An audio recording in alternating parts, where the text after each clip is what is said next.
Sopečná činnosť v litosfére a výbuchy sopiek.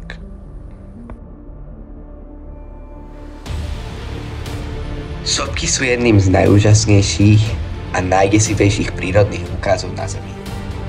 Sú to otvory v zemskej kôre, cez ktoré na povrch vystupuje magma, horúce plyny a popol. Litosféra, vonkajšia pevná obálka Zeme, je rozdelená na tektonické plátne, ktoré sa neustále pohybujú. Na hraniciach týchto plátní sa často nachádzajú sopky, pretože tu je zemskej kôre tenšia a magma sa môže ľahšie dostať na povrch. Magma je rozstavená hornina, ktorá sa nachádza v hĺbkach Zeme. Keď sa dostane na povrch, nazýva sa láva. Sopečné výbuchy sú spôsobené nahromadením tlaku v magmatických komorách.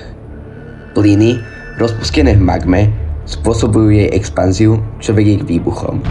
Zmeny v tlaku a teplote v zemskej kôre môžu tiež vyvolať sopečnú činnosť.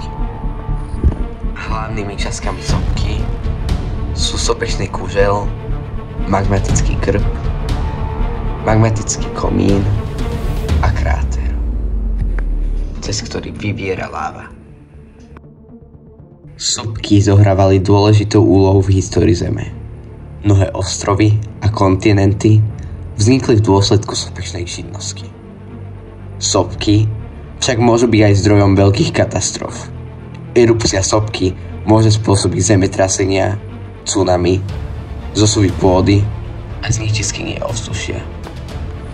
Napriek všetkým rizikám, ktoré so sebou sopečná činnosť prináša, sú sopky aj zdrojom života. Sopečná pôda je veľmi úrodná a vďaka nej vznikli niektoré z najúrodnejších oblastí na svete.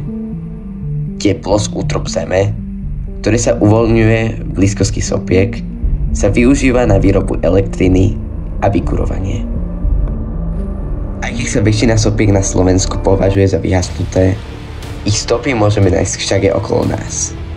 Napríklad Poľana, najväčšia sopka na Slovensku, je dnes obľúbeným miestom na turistiku a oddych.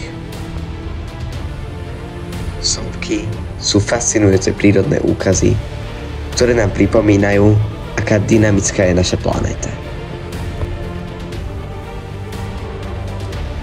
A práve vďaka sopkám vznikli aj niektoré z tých najkrajších miest na našej planéte.